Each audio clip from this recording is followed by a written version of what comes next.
You summarize your bill just very briefly for us, sir. Well, just what went on, that there are jurors who saw this on TV.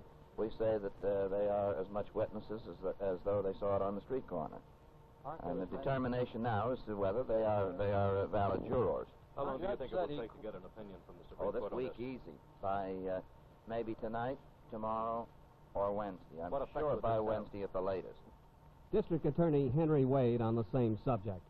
For this another frivolous motion, and we're liable to have one every day from now on. It's an effort to delay this thing and create an atmosphere that we can't get a jury.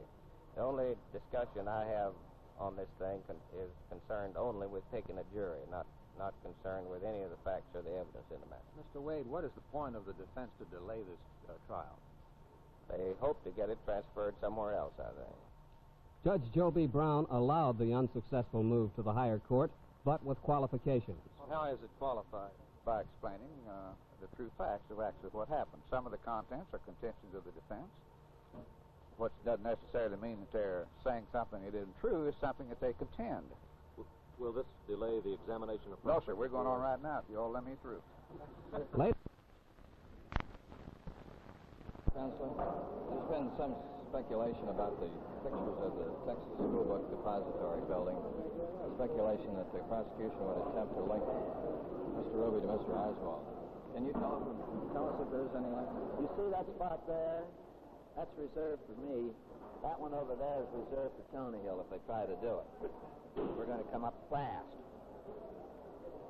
Every one of you know, and every one of us know, and the FBI knows, there is no connection between Oswald and Ruby. And if they throw that in, that's not only in desperation, but that's in the dirtiest attempt of trying to put prejudice into this lawsuit rather than try a clean case that I could think of.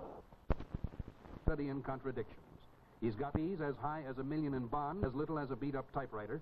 Judges have called him shrewd. Juror once called him a shyster. In Texas, he's a legend in his own time. Recently burped a stretcher case witness's baby in the courtroom during a trial, a move some say may have won him the case. Foreman was Ruby's first choice as a defender, but Foreman declined, took the case today only after Ruby's three brothers and sister came to his Houston office in person. He wouldn't comment about Melvin Belli's performance for us. No, sir, it isn't proper for a lawyer to criticize another, even though the lawyer doing the criticizing be the president of the American Bar Association. It is all right, in my opinion, for our Attorney General and our Governor to defend Texas when it's maligned, but it is not for one lawyer to malign another one. It's just as unethical as the complaints they make against the parties against whom they make them. Mr. Foreman, are there any certain conditions connected with this case and the reason you're taking it? Well, the condition, when I allocate my time, and it's pretty much in demand every minute of it, Saturdays, Sundays, day and night, I try to place it where I'm needed the most. That's why I think the Lord leads me here, and I don't know anybody that needs a lawyer, whether it's I or not. Needs me, I mean. But at any rate, the theory of our jurisprudence is that a man's entitled to a lawyer of his choice, and Mr. Ruby, Jack Ruby, wanted me. And since he does want me, and since he needs me worse than anybody else I know in America at this moment, I accepted the case. What conditions have you placed when you accepted the case on handling it? You mean real to the retainers? Yes. I don't discuss that with anyone. However, the employment does not contemplate the payment of any cash whatever.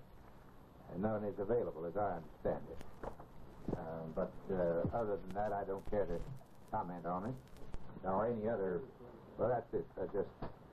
There's some property we're trying to sell that we might realize some money from. But whether we do or not, I'm committed. What do you think, or would you give us a comment on what you think your chances are now? Well, I just quoted Confucius to someone else, who he said, let him boast who taketh off his armor rather than he who putteth it on.